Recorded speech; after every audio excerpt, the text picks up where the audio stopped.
Good morning. I am Sridhar Bhatt, Assistant Professor of English at Dr. G. Shankar Government Women's First Grade College and PG Study Center, Ajirkadu, Udupi. I welcome all of you to the video lecture on the essay titled Voluntary Poverty by Mahatma Gandhi. This has been prescribed for first BSc second semester students of Mangalore University.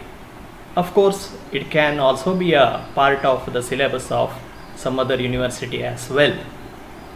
To begin with, look at a wonderful quote by Mahatma Gandhi. He says, "In a gentle way, you can shake the world." So, in order to control the world and leave you a lasting impression, you need not have to take up violence or himsa as he calls it. It is also possible to do so in a very gentle way. This is really a very nice quote to begin with. Now let us learn something about the author. Everybody knows Mahatma Gandhi. The whole world knows about him. If there is any man who walked on this earth and who is known by the whole world, it is Mahatma Gandhi. He was born in 1869. He was an Indian social activist, politician, and a famous writer. He was an integral part of the Indian freedom movement and the political leader of the nationalist movement as well. His doctrine of truth, ahimsa, that is non-violence, and satyagraha is applauded all across the world. Based on this doctrine, there have been lot of discussions, debates, researches going on not only in India but also in almost every country of the world. Even in universities across the globe, probably there will be a separate center for Gandhian studies. No man has influenced the world to the extent of what Gandhiji has done. Because of his commendable contribution to humanity and the world, he came to be known as Father of the Nation. No individual on this earth probably has been called Father of the Nation. It is such a great honor for a person. His autobiography, titled The Story of My Experiments with the Truth, is a masterpiece. It has gained world acclaim. He is revered all over the world as one of history's most transformative and inspirational figures. He has influenced the thinking of many great writers, political leaders across the globe. So, we should be proud of having a man who was born in India and who influenced the whole world without taking up any act of violence or any unfair means of getting power. About the essay that we are going to study. This essay is an address delivered at the Guildhall, London. It talks about the value and sacredness of poverty for a politician and a social activist. The doctrine of renunciation, that is, the doctrine of sacrifice or giving up things, as we can call it, is derived from the Hindu philosophy. The content of this essay also makes us recall the teaching of Jesus Christ and Leo Tolstoy. Let us have a look at the meaning of difficult words that we may come across in the lesson. The lesson is titled Voluntary Poverty. The word voluntary means something that is done willingly, without compulsion or obligation. Voluntary service means somebody comes forward to offer his service on his own. Taunt means a bitterly sarcastic remark. Discard means to get rid of something or someone. Bliss means a state of perfect happiness. Conviction means a strong belief. Self-indulgence means excessive or unrestrained gratification of one's desires. Try to remember the meaning of these words. Now we actually move on to the essay, Voluntary Poverty by Mahatma Gandhi. The ideas expressed by Gandhi in this essay are relevant in the present scenario, wherein people have a tendency to amass lot of wealth and power. People want more and more. They think that by amassing wealth, they will be able to find happiness in life. Is it really so? What Gandhiji tells about it? Let us try to learn through this essay. On entering politics, Gandhiji wished to remain absolutely untouched by immorality, untruth, and political gain. Whoever enters politics nowadays have a craving for amassing wealth or power. They want to have lot of money. It is a universal phenomenon. It is not only confined to India or any country. But what Gandhiji did, he wanted to keep himself away from these things. He wanted to keep himself away from immorality, untruth, and political gain. He realized that in order to be free from these things, he should avoid prosperity or wealth. If you are too much concerned about wealth, probably you are tempted to follow immoral means of acquiring wealth. You speak falsehood in order to make a material gain. You use your political power to get money or wealth in some way. So, if you can avoid all such things, if you are not at all concerned about your prosperity, economic prosperity, then easily he can achieve his goal, he thought. It was very difficult for him to do so, as it was not a simple task. To speak these words, it is quite easy, but to follow them and to adopt them in life is such a daunting task. It is not an easy task at all. It resulted in a conflict with his wife and children as well. When he told about his decision to shun prosperity, it was not a welcome decision to his wife and children. There were conflicts. If you go home all of a sudden and tell your family members that you have decided to give away everything that you have, probably they will think that you have gone mad. Same thing happened with Gandhi. It was not welcomed by his family members. But if he had to serve the people, his main motto was to serve the society, serve the downtrodden. And if he had to achieve that goal, he had to discard all wealth and all possessions. There was no other way.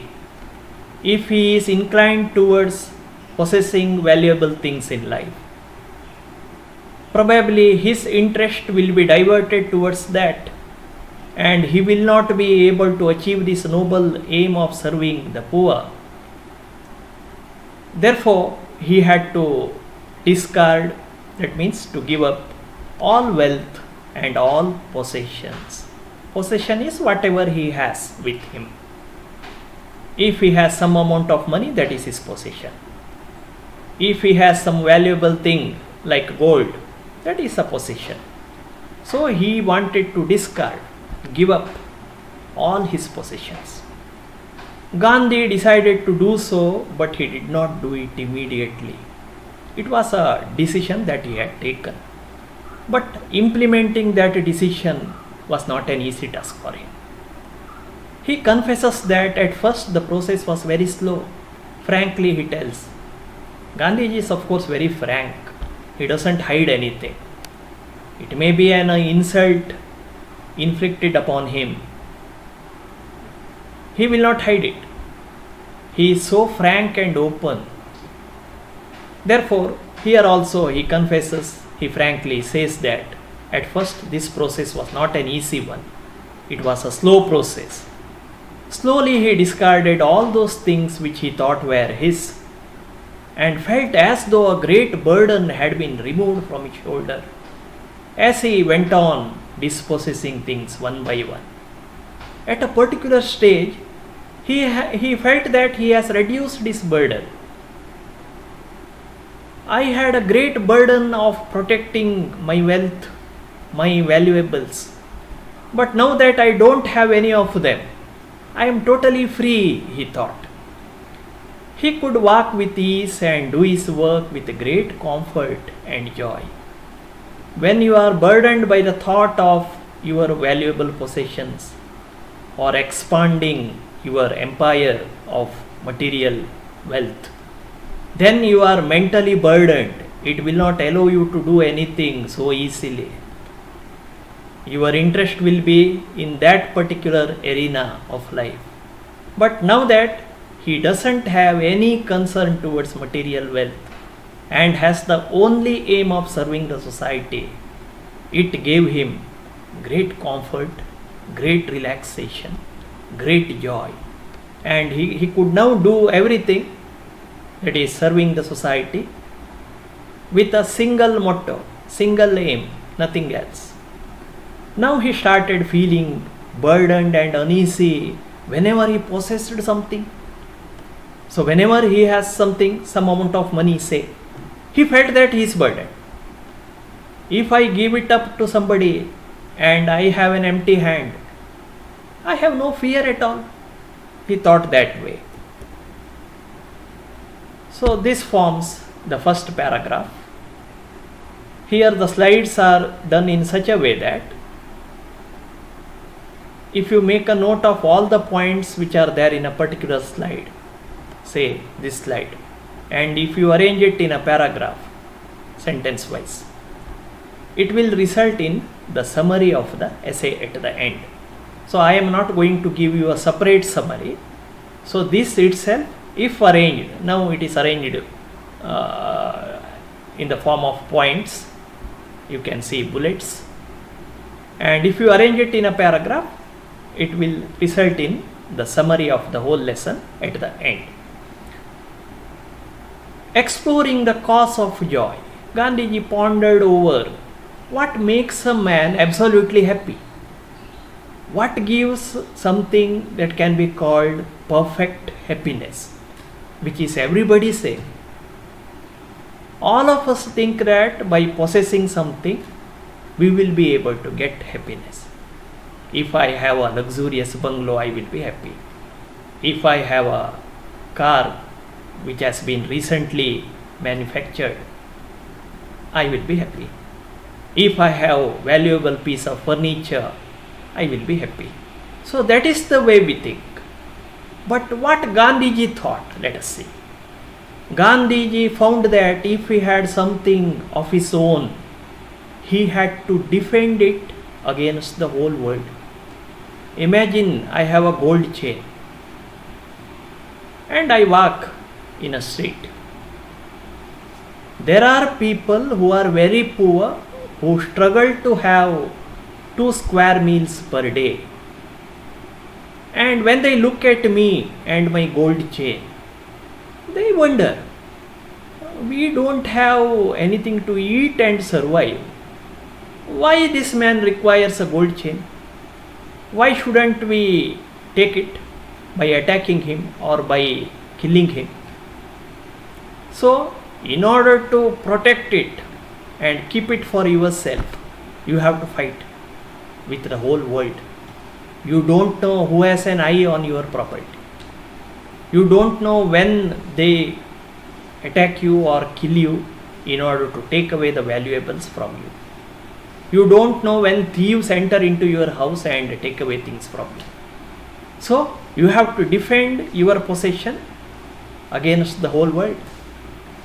There are also many people who are in need of that which he possessed. If I possess a bag of rice, it doesn't mean that that bag of rice should only belong to me. It is not that I am the only person in this world who survives by eating rice. There are millions of people who cannot afford to buy even say 1 kg of rice. And they will naturally think, when we are unable to buy even 1 kg of rice per day, why this man needs 10 quintals of rice? That is quite natural. To protect it, he must take police assistance sometimes. You read in newspapers sometimes. A Bollywood film producer or a great builder, he will get a call from somebody. He has to give them some amount of money. Otherwise, they will attack him or they will kill him. They will kidnap him. They will torture him. And he requires police assistance to survive. And it is all because of the wealth that he has possessed. And nobody has a personal grudge against him. It is all because of the wealth that he has, that such a situation has taken up. To protect it, he must take police assistance. You have a mobile in your hand and you are walking one fine evening in a street. Some poor people who don't have anything to eat and who do not bother about the consequences of a crime might attack you and take away all those things. Naturally, they will think that you don't need them at all. When you have 2 square meals per day and when you are well fed, why do you require a gold chain or a watch? They think. They do it because they need it more than him. Gandhiji thought it is quite natural on the part of the poor to think that you don't require a valuable possession when they are struggling for survival. So he felt that possession of something is a crime. So if you possess something without which you can still live, that means indirectly you are taking away something that should belong to others, something that should allow others to live. When you take it, it becomes a crime because you don't need it. The only thing that can be possessed is non-possession. You should note the word non-possession. That means disposing everything that you have. You should live with the basic necessity which will still allow you to live happily on this earth. So, only thing that you are naturally allowed on this earth to possess is non-possession. Nature's law actually doesn't say that anything belongs to anybody. If I own a piece of land, say 5 acres of land, somebody has no land at all. I am also born into this world from nowhere, and he has also come into this world from nowhere, and naturally speaking, both of us have equal right on this earth. But things have somehow turned out to be lucky for me, because of which I own property. I lead a life of luxury, and he is still a layman. So it is not justified according to Gandhi. Possessing something is actually a crime. The only thing that can be possessed, therefore, is non-possession, not to have anything at all. A willing surrender, willingly on your own, not because Gandhiji says, not because someone else says, not because some author says or some politician says, not because of compulsion. On your own, you realize this, that there are others on this earth who need whatever I have more than I do. When such a thing comes to your mind, and when you are ready to sacrifice things on your own willingness, then it is voluntarily accepting poverty. Gandhiji decided to do that. Look at these images. These are not found in the text actually. I have taken it from websites which have been mentioned at the end. Look at the first one. Very poverty stricken people.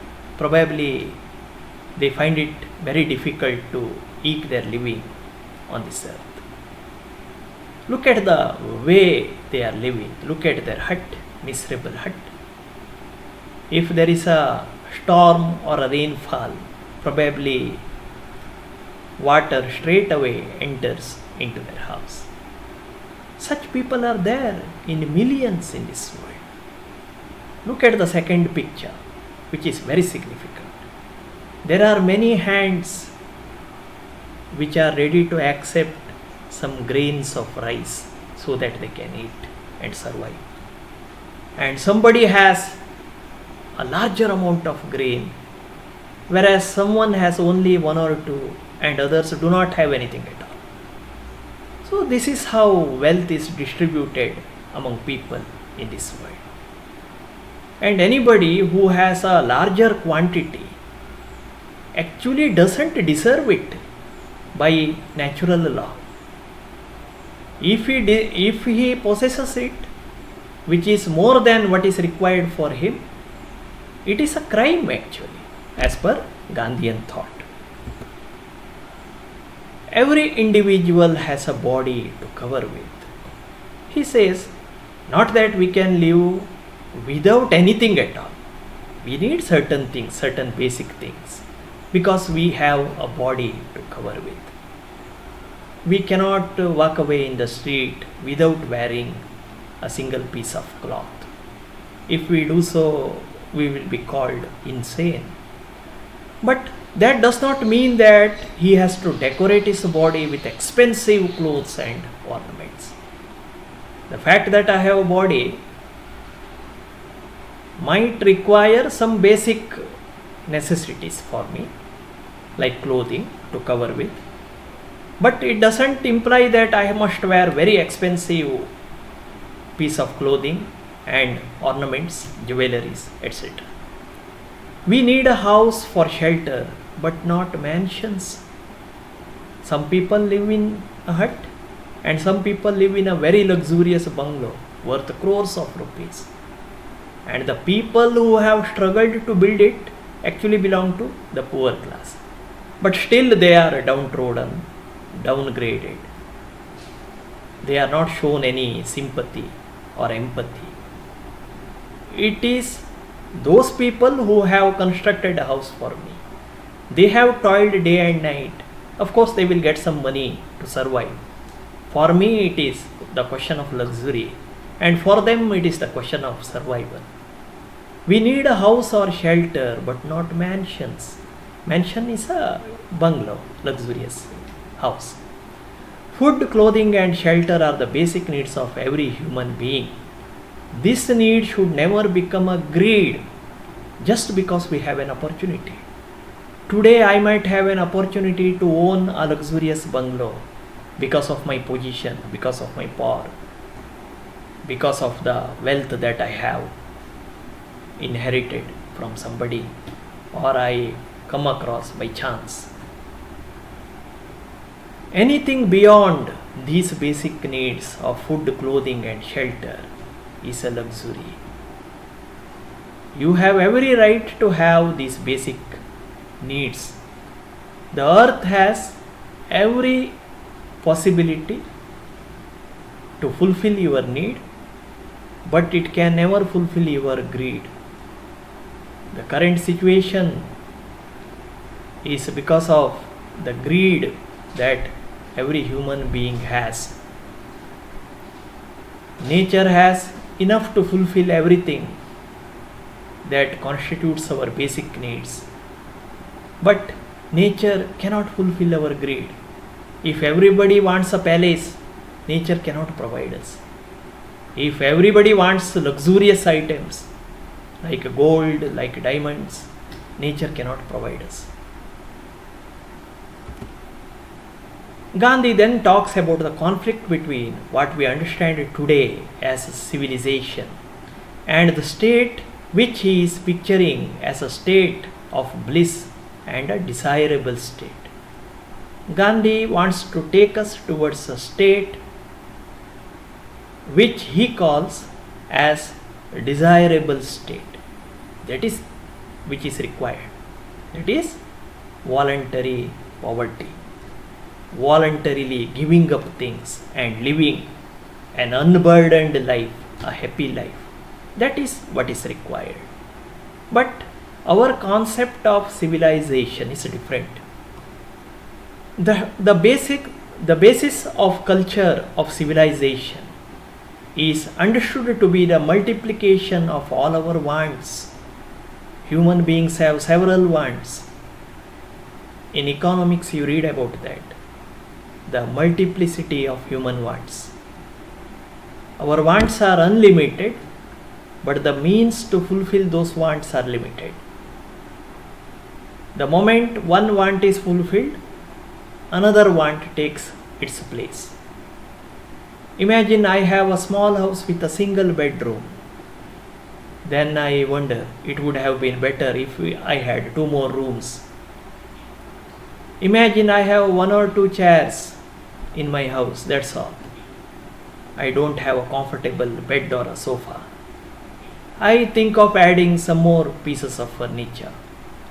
And human wants are unlimited. I want so many other things. It is a mad race for getting things, that's all. And one fine day, there is time to quit this earth. Still you are not happy.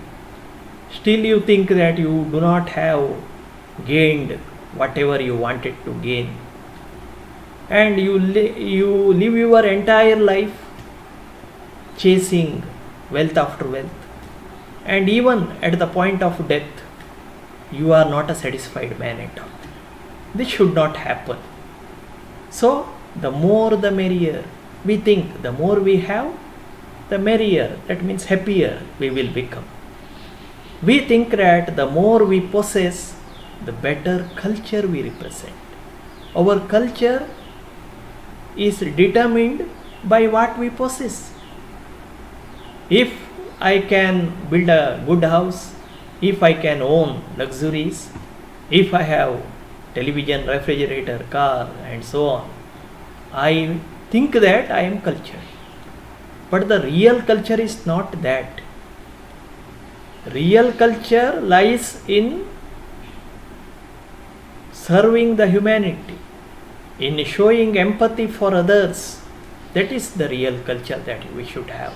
But how many of us think in this way? We think that the more we possess, the better culture we represent. But Gandhi says that the less we possess, the less we want, and the better we are. Gandhiji opposes this worldview, wherein we think that the more we possess, the better cultured we are. Rather, he says that the less we possess, the less we want. If I want to reduce my belongings, my possessions, I don't want anything more apart from my basic needs. then that is the culture. That gives me happiness. That puts me in a better state. It gives me happiness, joy, satisfaction, some sense of fulfillment. And better for what? That is the question. Not for enjoyment of one's life, but for enjoyment of personal service to our fellow human beings. It is not enough if we shed our belongings and we say that our work is over. You should dedicate your life for the well-being of others. Serve the humanity, serve the fellow human beings, serve every creature that is on this earth. Then your life will be a meaningful life. We must make sure that we dedicate this body, mind and soul for the well-being of the society. Our body is not actually ours. You are actually not the body. You are actually the spirit within. So it has been given to us as a temporary possession. We are not going to be on this earth permanently forever with this body. It's not possible also. One fine day this body says, I am not capable of supporting the spirit and I want to end up here. And your spirit, your soul and your body are separated. So your body is also a temporary possession. It can be taken back by God anytime. It is God given by God and shaped by nature. And any moment God can take it back from you. So while our body is at our disposal, today I can do something with this body. I can walk, I can go to a place where poor people reside, I can give them something, I can help them. It should be used not for self-indulgence. Many people think that this body should be used for self-satisfaction. It is for pleasure, for making merriment. I want to please my senses or pleasure or something. But for the service of others, this body is meant for the service of the society. That we should know. The moment we dispossess everything we have, we really possess all the treasures of this world. By dispossessing things, actually you start possessing the real required thing, according to Gandhiji. Everything that is necessary for us will come to us. If food is necessary, it will come to us. When you dispossess everything, actually you start possessing certain things. If you want food, food will somehow naturally come to you. If you want somebody's help, someone will appear on the scene and will help you. Gandhiji has heard from many Christian lips that they got their food in answer to prayer. They get everything in answer to prayer. Gandhiji believes it. He doesn't say that it's a wrong notion. But he wants us to come one step further with him and believe that those who have the readiness to give up everything, including the body, will find that they are never in want. So it is very simple. Your prayer might be answered by God. Gandhiji doesn't say that you won't get anything by way of prayer. It may be there. But he wants us to come one step further with him and believe that we must have the willingness and the readiness to give up everything, including this body, because the body is temporary. And we will never experience any kind of want. We don't have any want at all because our wants will be naturally fulfilled. Gandhi believes that God is the hardest taskmaster. No one tests you ever like God. When we find that our body or faith is failing, God comes to our rescue. If we have strong faith in God, that in spite of my disposition, I will never experience shortfall of anything that is really required for me in order to live. God will naturally come to your rescue. He will help you in some way. God is always there to help us, but on His terms, not on our terms. God will help us when we are in dire need of something. He will not come to your rescue if you say that you need a huge mansion and thousands of dollars of money or a great amount of wealth. So, on His terms, He will help you. Gandhiji says that he cannot recall any instance when he was forsaken by God, when he was left to have his own fate by God, when he was in dire need of help from God. He says that never in his life he came across any instance after giving up everything. He never repented that. Whenever he was in great trouble, some help came from some nook and corner. It is as if God has rescued him in times of his dire need. So let us come to the conclusion. With this, we are ending up the essay.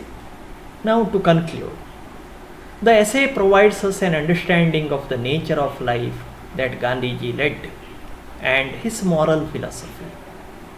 We will come to know about what type of life Gandhiji actually led, what moral philosophy he had adopted in his life,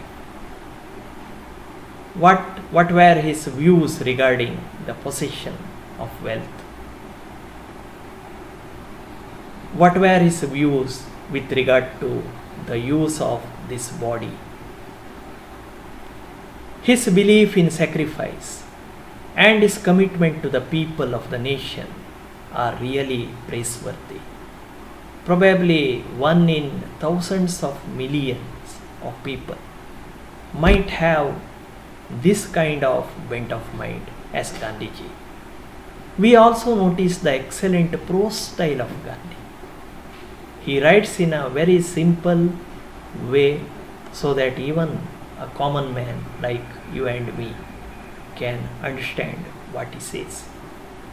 We can also ponder over the relevance of Gandhiji's views in the current scenario, especially at this point when the whole world is facing great threat by COVID-19.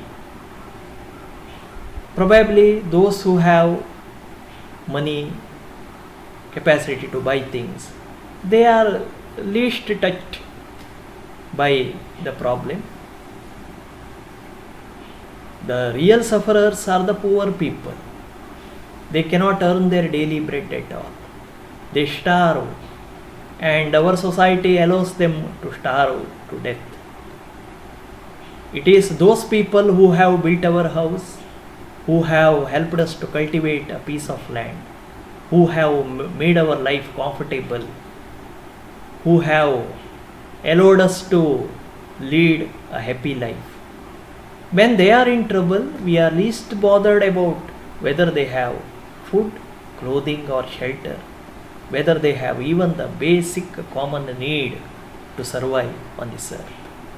So, at this juncture, I feel that though we are not in a position to become like a Gandhiji, though our bent of mind doesn't allow us to think as Gandhiji did, at least to certain extent, whatever excess we have, that can be used to serve the community, to serve the poor people, and do some justice to humanity.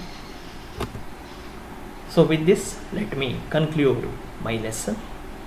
Now we can have a look at the probable questions that can be asked in the examination. Cite the reasons that led Mahatma Gandhi to embrace voluntary poverty. If you sum up the entire thing that I have already told you. That will be the answer to this question. Sum up Gandhiji's views on non-possession. That is also part of the essay. How does joy come from voluntary poverty according to Gandhi? That point also has been discussed in detail. Sum up Gandhiji's views on body, prayer and God. So this is also a part of the essay that we have read so far. So as I have told you earlier, if you review my lecture and take up every slide as a part of the summary, at the end you are left with the total summary of the lesson, which includes almost all the main points that is there in the actual lesson. So time has come to thank you everyone for patient listening. This is a humble attempt to use ICT to teach. I am not a master of this technique, and while preparing this lesson I have made reference to the following websites which you can also refer. Thank you all. Have a nice day.